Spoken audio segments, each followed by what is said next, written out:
Nakiisa ang iba't ibang sangay ng gobyerno sa ginanap na Global Agri-Turismo Festival sa San Fernando City, La Union. Ito'y pagsuporta at pagpapakita na rin ng kanilang kontribusyon sa pagkamit ng United Nations Sustainable Development Goals na tema rin na aktibidad. Bida ang mga produktong pang-agrikultura gaya na lamang ng gulay, prutas, dried beans at root crops.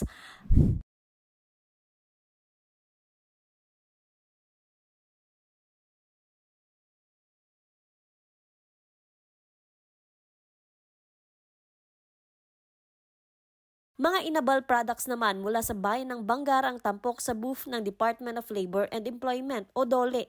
Maging ang mga kagawaran na nagbibigay serbisyo sa kapayapaan at kaligtasan ng komunidad nakiisa rin. Ang mga produkto mula sa iba't ibang kooperatiba sa San Fernando City makikita naman sa Farmer Cooperatives booth. Tulungan kami, mga co-op organizations, ma'am. Tulungan kami yung mga products namin para pinag-isa namin na ibebenta dito. Nakiisa rin ang civil society organizations gaya ng Gaming na samahan ng mga local artists sa lungsod. Kita ang galing at pagkamalikhain ng mga artists sa kanilang obra. May mga display ding halaman ng mga nature enthusiast. Nasa top 5 po tayo na cities po sa creative nung last year. So nung nagde-defend po tayo ng ating creative cities na bid for the UNESCO ma'am, nasabi nila, nabanggit nila yung global branding. Baka yun na yung next BGC ng North, sabi nila.